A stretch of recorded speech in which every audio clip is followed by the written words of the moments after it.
ঢাকার রামপুরা থেকে অপহৃত এসএসসি পরীক্ষার্থী আরেফিন কামরুল ইসলামকে পাওয়া গেছে সাতক্ষীরায়। ভোরে নিউ মার্কেট এলাকার একটি চায়ের দোকানে গিয়ে পরিবারের সঙ্গে যোগাযোগ করেন তিনি। পরে সেখান থেকে তাকে উদ্ধার করে পুলিশ। বান্ডেল থাকলে প্রতি সেনমানিতে টাকা বাঁচবে। বিকাশ সেনমানি বান্ডেল কিনে জিতুন প্রতি লেনদেনে। বাংলার প্রথম পত্র পরীক্ষা দিয়ে বৃহস্পতিবার বিকেলে ল্যাপটপ মেরামত করতে এলিফ্যান্ট রোডে যাচ্ছিলেন আরেফিন কামরুল ইসলাম। মগবাজার ফ্লাইওভার থেকে নামার পথে তাকে মারধর করে কয়েকজনের একটি দল।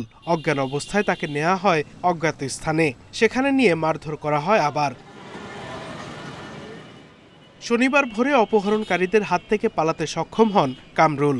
সাতক্ষীরার নিউ মার্কেট এলাকায় একটি চায়ের দোকানে গিয়ে বাবার সঙ্গে ফোনে যোগাযোগ করেন বলে জানায় পুলিশ। সদর থানা এলাকায় অভিযান পরিচালনা করে এসএসসি পরীক্ষার্থী ভিকটিম আরেফিন কামরুল ইসলাম বয়স 17, পিতা হারুন রশিদকে উদ্ধার করি। এই বিষয়ে আইনি ব্যবস্থা প্রক্রিয়াধীন। কামরুলের বাবা জানান 5 লাখ টাকা মুক্তিপণের দাবিতে অপহরণ করা হয় তার ছেলেকে। 26,000 টাকা দেওয়ার পরও ছেলেকে ফেরত না পেয়ে থানায় ডায়েরি করেন তিনি।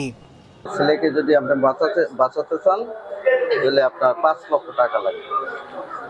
আমি বললাম যে না, আমার তো একটা অ্যাবিলিটিস নাই, আমি দিন মজুরি খাই, সামান্য ব্যবসা করি, তো এই জন্য আমি বলছি যে আমার দেওয়া সম্ভব না। তো বলতেছে তাহলে তোর পোলারে আমি জবাই করব। অপহরণের শিকার আরেফিন কামরুল ইসলাম খিলগাঁও উচ্চ বিদ্যালয় থেকে এবছর এসএসসি পরীক্ষায় অংশ নিচ্ছেন।